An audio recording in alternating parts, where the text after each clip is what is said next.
I live in West London now, but I was born and raised in Watford. And I've always, to be honest, my parents are both musicians. My dad's a guitarist and vocalist and has played in bands from 60s, 70s and 80s through. It's always been sort of around me. As I was growing up, I think my earliest memories are of him sort of loading in from gigs at 3 in the morning, and back when obviously everyone smoked in venues, you could sort of smell the stale cigarette smoke from all the equipment coming in our house at like 3 a.m. I remember running down and seeing him sort of bringing all this gear in, and always being just fascinated by music and thinking, oh, what's a gig? What's going on? You know, like what is?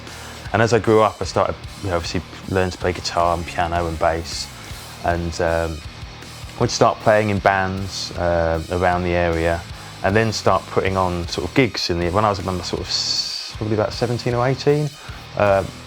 Me and a few friends started putting on sort of basically very much sort of DIY gigs in working man's clubs or like any of scout huts, anywhere we could find we'd put on bands. And there was a real sort of scene in Watford around that time. There was loads of, but there's a lot of schools sort of very, very much around the central Watford. And there was loads of really good music departments and loads of really good musicians of that particular period. And Watford had this sort of, especially in the sort of punk scene, it had this very young, quite competitive sort of bubble of musicians that would all sort of, and we'd put on these shows. And I'd play in the bands, we'd all play in bands and all be a very big part of it. And there wasn't many people sort of recording bands. Like no bands in the local area could afford to go to a big studio in London or whatever. So the only way you'd get stuff recording is either do it yourself, and obviously we're talking 20 years ago now, so like back then it's not like now where there's limitless possibilities to record yourself. If you wanted to record bands, you had to actually sort of invest in some quite expensive equipment, or at least borrow stuff and whatever. And luckily, and I started just recording bands basically as best as I could. There was a few bands from Watford that used to play on the gigs that we used to put on and whatnot, that sort of went on to the next sort of level. And one I was involved with was the band Gallows. So I did a lot of work on the demos for their second album, and then I got sort of brought in as like a remote recording engineer. And that was one of the first projects I did where we were in Rack, and like they were recording piano in Abbey Road and strings in Ash. They had a huge budget on this album, and I was paid to.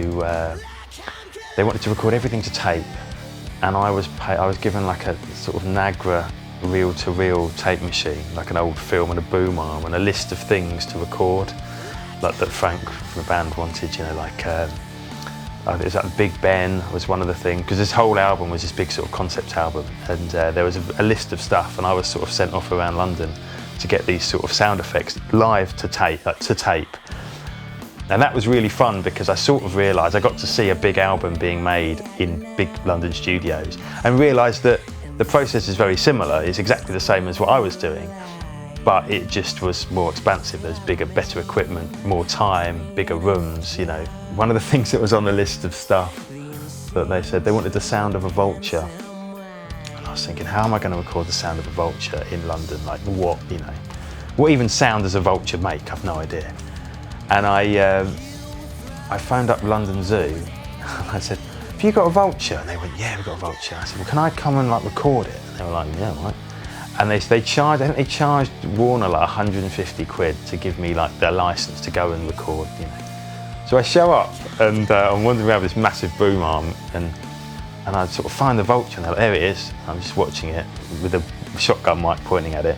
And then I look up and it just says, the vulture, the silent scavenger, in like massive letters. And I was thinking, yeah, the vulture's not gonna happen, guys. Like we're gonna have to find something else. Now I listen back to the album, I remember all the weird stuff we had to do, and I remember thinking, how have I come from recording demos in like a garage to now be doing this ridiculous, like these sort of like requests? But it was really fun, and it made the sort of album. So that was one thing, and that was a really useful credit. Obviously when you're starting out, you can't afford it, but the more work you do, the more you realise that you know, when you're recording people's performances and they're really focused and they might only have 3 takes of something, you want everything to work well and you want to know your room and know what microphones you're using and have that already thought about, you know, to be as prepared as that, because you don't want to be getting in the way of their sort of that moment, because that's the bit you want to capture, you know. If something goes wrong at that point, then you've missed the best performance and that might not come back again.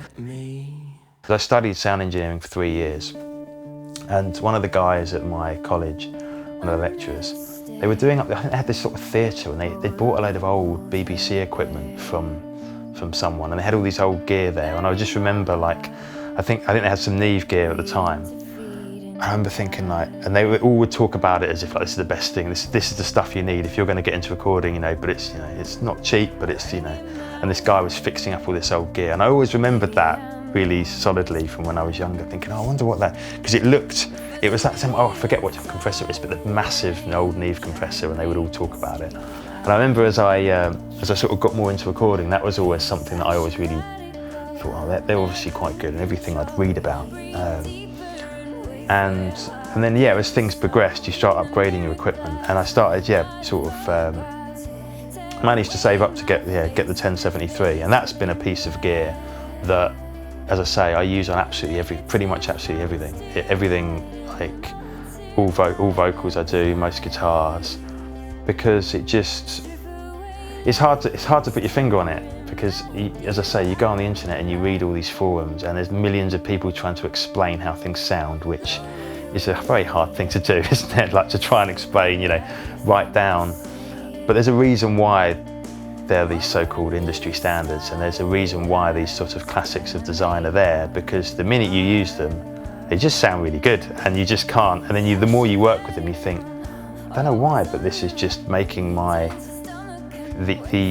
the end results sound better, and I'm enjoying the process of using it more.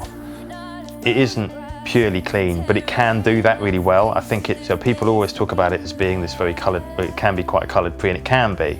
But there's also how you work with the gain on it, and the type of mic you're using is really key, and it's just sort of practice and finding out what works.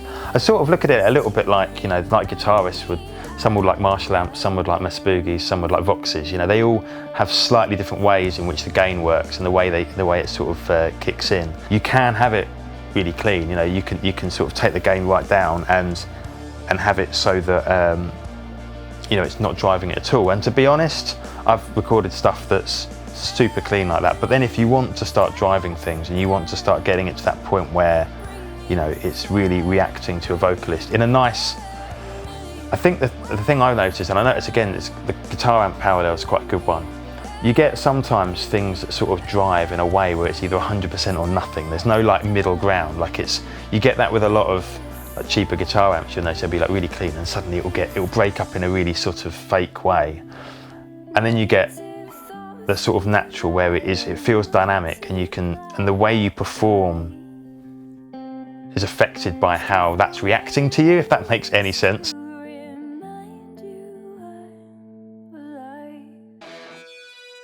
And you can notice it with vocalists with the Neve. If certain people, again, it's that thing you sort of, when I first started working with preamps in that way, you go off a bit, and recording in general, you start a little bit sort of scared of pushing anything. You sort of think, that idea of like, oh, well, if I need to do it, I'll do it later, or like, I don't do that because it might change it forever. Whereas now I've got, I don't know if it's just getting a bit older, but I've got way more sort of gung-ho about it, like, and a bit more destructive. It cumulatively seems to work well when stacking tracks together. It like fits. I remember somebody telling me, talking specifically with the 1073 actually, that it really, you'll notice it in mixing, and you'll notice it by the sound source and the way they sort of react with each other, that they'll sort of mesh together better, and you'll find you'll have to do less work EQing and whatnot. And I can't explain why that is, I have no idea, but it definitely seems to be the case. Like, I definitely find that it takes me a lot less time to get a sound, like things seem to sound like pleasing quicker. And I think that's something you really want, especially in sessions where people are going, oh, I want it to sound like that, and you can just go, you don't want to spend half an hour mucking around with microphones and stuff, because the person recording is going to be like, for God's sake, like, just get a good sound. If you can just chuck a mic on and know it will sound good and sort of quite quickly, that's a really nice thing, and that's something I definitely noticed with that when I got it.